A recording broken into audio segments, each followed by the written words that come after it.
এই বিধায়ক, কিন্তু আমাকে এখন রাজ্যের বিধায়ক হিসাবে কাজ করতে হচ্ছে। আমি এদেরকে যেটা বলেছি, আমরা অপেক্ষা করব আর কয়েকটি দিন, কারণ 2 মাস ধরে আজকে আশ্রয়স্থলে আছে এরা। আর এখন নাকি ভিডিও ডাকছে, যাক সার্ভে হচ্ছে, 138টি পরিবারের পুনর্বাসনের ব্যবস্থা করতে হবে। যদি এর মধ্যে একটা পরিবারের সাথে ইনজাস্টিস হয়, আমি ভাঙড়ের বিধায়ক হলেও রাজ্যের মানুষের জন্য আমি কাজ করছি। এনাদেরকে বলে গিয়েছি, ওই একজন হোক আর 138টা হোক, প্রয়োজনে আমি আইনি লড়াই করব, সম্পূর্ণ আমি খরচ বেয়ার করব। শুধু এদেরকে কয়েকজনকে গিয়ে হাইকোর্টে শুধু একটা সিগনেচার করতে হয়, এফিডেভিট করতে হয়, সেটা করবে এরা।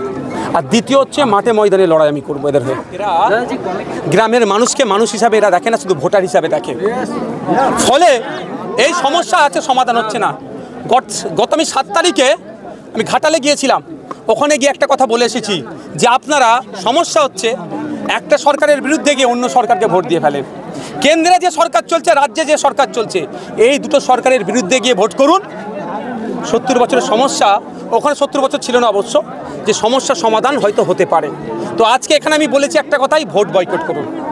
2026 বিধানসভা নির্বাচনের আগে এলাকার মানুষ সেই শামশেরগঞ্জ থেকে শুরু করে, ভূতনি থেকে শুরু করে, মালদার থেকে শুরু করে, রতুয়া থেকে শুরু করে ভোট বয়কট করলেই তখন এরা হাড়ে হাড়ে টের পাবে।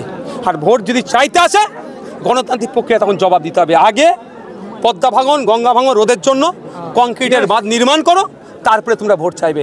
আরে গঙ্গার উপরে যদি আবার লক গেট যেটা আছে, ব্যারেজ যেটা আছে, উল্টো দিকে যদি আবার সেকেন্ড ব্রিজ হতে পারে, দীঘায় আপনার ঢেউ আছড়ে পড়ছে পারে, সেখানে কিছু ভাঙছে না, এখানে ঢেউ নাই, অল্প স্রোতে ভেঙে চলে যাচ্ছে। সরকার কি করছে?